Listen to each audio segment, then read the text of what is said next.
Good morning students. कल हमने अवर्गीकृत या व्यक्तिगत श्रेणी के रूप में जो आपको क्वेश्चंस दिए जाते हैं उनके माध्यक ज्ञात किए थे, जिनके लिए फॉर्मूला था कि अगर पदों की संख्या सम होती है उस स्थिति के अंदर फॉर्मूला आपके लगता है n/2 वां पद प्लस n/2 + 1 वां पद बटे 2, और अगर पदों की संख्या विषम होती है उस स्थिति में फॉर्मूला आता है n+1/2 वां पद। ठीक है, इसी प्रकार से इसी में एक क्वेश्चन ये है एग्जाम्पल नंबर 3 जो थोड़ा सा अलग है, इसको मैं बता देता हूँ। और उसके बाद में इसी माध्यक के अंदर जो दूसरा पार्ट है जिसमें अवर्गीकृत बारंबारता बंटन से माध्यक किस प्रकार से ज्ञात किया जाता है वो हम पढ़ेंगे और उस पर एक क्वेश्चन पे चर्चा करेंगे। तो ध्यान देना, सबसे पहले हम करते हैं एग्जाम्पल नंबर 3। ध्यान देना यहाँ एग्जाम्पल नंबर 3 क्या कहता है, आरोही क्रम में व्यवस्थित चर मान। ये जो मान आपको दिए गए हैं इसमें 8, 11, 12, 16, फिर 16 प्लस अक्स 20, 25 और 30, ये पहले से ही आरोही क्रम में है। ठीक है, तो इसको हम लिख लेंगे कि चूंकि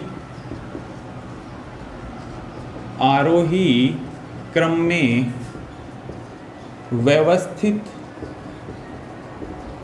चर मान जो दिए हुए हैं वो देखो क्या है, वो मान देखें सारे 8, 11, 12, 16, 16 प्लस अक्स 20, 25 और 30, ये मान आपको दिए हुए हैं।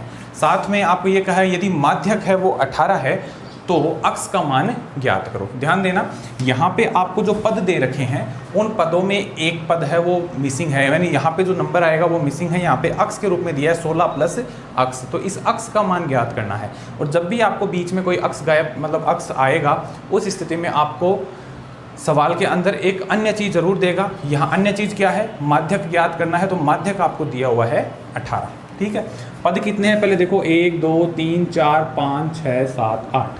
तो यहाँ पे पद जो हैं आपके पास आप देख पा रहे हैं, पद जो है वो है 8 है और वो मान कैसे हैं, सम है।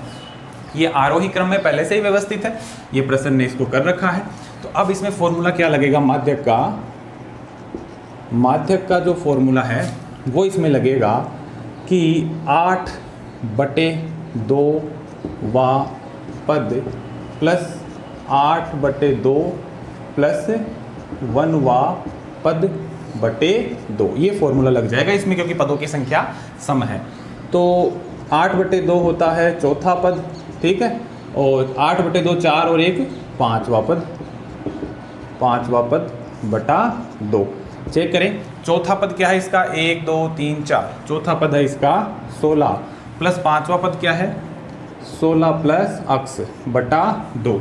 और इस फॉर्मूले से क्या आएगा, माध्यक आएगा, लेकिन माध्यक आपको दिया हुआ है 18 है, तो माध्यक जो है उसकी जगह हम मान क्या रख देंगे, 18 रख देंगे। फिर यहाँ देखो 2 का भाग लग रहा है, इधर आएगा तो गुणा होगा, तो ये हो जाएगा 18 गुणा 2।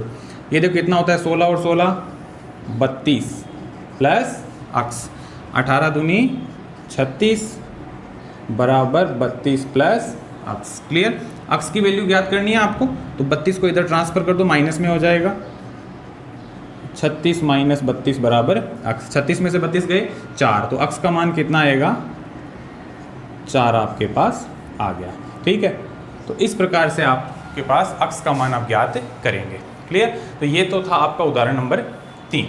ठीक, अब अपन आगे पढ़ते हैं। इसी प्रश्नावली 17.6 में माध्यक ज्ञात करने के लिए 2 प्रकार के प्रश्न थे। एक प्रश्न तो था जिसमें आपको जो मान है वो व्यक्तिगत श्रेणी के रूप में दिए जाए, अर्थात अवर्गीकृत या व्यक्तिगत श्रेणी के रूप में मान दिए जाए। वो तो इस प्रकार का क्वेश्चन था जो हम कल भी किया था और ये क्वेश्चन है। इसके अलावा इसमें माध्य ज्ञात करने की एक विधि और है और उसका नाम है अवर्गीकृत बारंबारता बंटन से किस प्रकार से माध्य ज्ञात किया जाता है। इस प्रकार के सवालों में आपको क्या करना होता है, ध्यान से सुने। आपको इसके अंदर पहली बात जो प्रॉब्लम दी जाएगी वो प्रॉब्लम आपको इस प्रकार से टेबल के रूप में दी जाएगी, जिसमें ऊपर वाला मान, ये जो मान जहाँ भी आता है वो चर के मान होते हैं, विचर के मान होते हैं, चर बोल सकते हैं या विचर बोल सकते हैं, यानी कि अक्स के मान वो आएंगे। और नीचे जो है वो संख्या आएगी या बारंबारता आएगी या कोई न एक ऐसा मान आएगा जिसको या तो बारंबारता बोलेंगे या फिर किसी संख्या को व्यक्त करेगा। जैसे इस सवाल में आप देख पा रहे हैं कि इसमें नीचे है विद्यार्थियों की संख्या। तो इस प्रकार के सवालों को किस प्रकार से हल करेंगे, ध्यान देना। अवर्गीकृत बारंबारता बंटन से माध्य किस प्रकार से ज्ञात करेंगे, इसको एक सारणी बना के और सारणी के माध्यम से हम इसको हल करेंगे, तुरंत इसका रिजल्ट आएगा। देखना कैसे करते हैं, ध्यान से सुने। आपको जो टेबल दी जाएगी इसके क्रियापदों को मैं इसी प्रश्न के अनुसार समझाने की कोशिश करूंगा। ये है प्रश्न संख्या 3, ध्यान से देखें यहाँ पे, चेक करते रहें। इस टेबल के अंदर आपके पास 3 कॉलम बनेंगे कुल। पहला कॉलम है वो आएगा प्राप्तांक, प्राप्तांक आएगा जिसको मैं अक्स भी कह सकता हूं, विचर है, ये चर के मान है। दूसरा जो कॉलम आएगा वो आएगा विद्यार्थियों की संख्या, विद्यार्थियों की संख्या जिसको मैं एफ कहता हूं। इसके बाद में एक तीसरा कॉलम इसमें और आएगा जहां पे आएगा सी एफ, जिसको कहा जाता है संचयी बारंबारता। ध्यान से सुने इसमें किस प्रकार से आपको काम करना है। पहले तो इसमें ये देखिए पद कितने हैं, 1 2 3 4 5 6 7 8 पद हैं। तो इसमें आपको इस प्रकार से 9 खाने बनाने हैं। 4 तो हो गए, ये लो 1 2 3 4 5 6 7 8 और ये लास्ट में 9। ध्यान से देखिए बहुत आसान सा प्रश्न है। अक्स और एफ ये 2 मान तो आपको प्रश्न में से देखकर ही लिखने हैं, क्लियर है। ऊपर वाला जो मान होगा वो हमेशा अक्स का विचर का मान होगा और नीचे वाला मान है वो हमेशा एफ का मान होगा। तो ऊपर मान है वो किस प्रकार से है, ध्यान से देखें इधर, 15 20 25 30 35 40 45 और 50, ठीक है।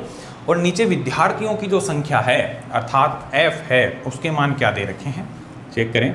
2 8 16 26 20 16 7 और 4, ठीक है।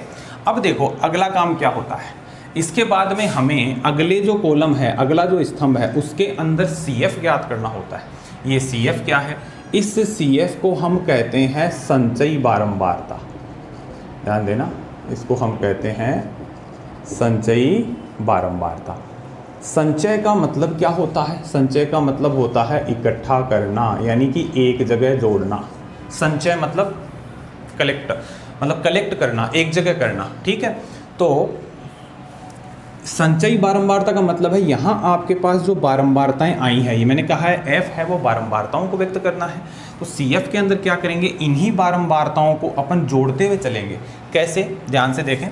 जैसे पहला ये मान 2 आ रहा है तो यहाँ सी एफ का मान हो जाएगा 2, क्लियर। इसके बाद में 2 और 8 कितने होंगे, 10। इस प्रकार से आगे से ऐसे जोड़ के चलना आपको, और संचय करते हुए, यानी जोड़ते हुए इकट्ठा करते हुए यहाँ पे मान लिखने हैं। तो 10 और 16 कितने हो जाएंगे, 26। फिर 26 और 26 कितने होंगे, 52। फिर 52 और 20 कितने होंगे, 72, 72 और 16 कितने होंगे, 88, 88 हो गए। 88 और 7 कितने होंगे, 88 और 7 हो गए 95, और 95 और 4 कितने हो गए, 99, क्लियर है। ये संचयी बारंबारता है। अब इनका योग करना है आपको, सिग्मा एफ जिसको हम एन भी कह सकते हैं। इन एन का मान क्या है, 99 होगा। तो टोटल करके देख ले, क्योंकि इन्हीं को तो हमने यहाँ जोड़ा है तो यहाँ लास्ट में जो मान आएगा वही मान यहाँ पे आएगा। इनका टोटल भी यही होता है, चेक कर सकते हैं आप। 2 और 8 10, 10 और 16 26, 26 26 52, 52 और 20 72, 72 और 16 88, 88 और 7 95 और 4 99। अब देखो अगला काम क्या होता है, क्रियापद क्या है। क्रियापद पहला ये कहता है कि आपको जो एक सारणी बनानी है माध्य ज्ञात करने के लिए, इसमें पहला जो है वो अक्स का कॉलम आएगा, दूसरा एफ का आएगा और तीसरा सी एफ का आएगा। उसके बाद में माध्य ज्ञात करने की विधि क्या होगी, तो ध्यान से सुने। आपको यहाँ पे n/2 का मान ज्ञात करना है। n/2, n क्या है, ये है, यानी कि बारंबारताओं की कुल संख्या, जिसको मैं n कह सकता हूँ, जिसको मैं सिग्मा f भी कह सकता हूँ। इसका मान कितना है, 99। इसमें किसका भाग लगाना है, 2 का। इसमें इन 2 का भाग लगाएंगे तो हमारे पास आएगा 49.5। 99 में 2 का भाग लगा के देखो मान कितना आएगा, 49.5 आएगा। अब माध्यक कैसे होगा, तो माध्यक याद करने के लिए ध्यान से देखें। 49.5 से देखो क्या लिख रहा हूँ, इस भाषा को समझें। 49.5 से ठीक बड़ी संचयी बारंबारता, ध्यान देना। 49.5 n/2 का मान आया है, इससे ठीक बड़ी संचयी बारंबारता। देखो संचयी बारंबारता ये है जिसको मैं CF भी कह सकता हूँ, जिसको मैं CF भी कह सकता हूँ। 49.5 से ठीक बड़ी देखो कहाँ है, 26, 52, ये देखो 49.5 ये मान आया है, इससे ठीक बड़ा मान ये है 52। तो इसके संगत विचर का मान क्या है, 30 है।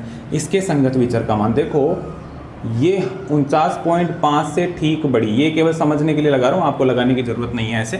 52, 49.5 से ठीक बड़ी संचयी बारंबारता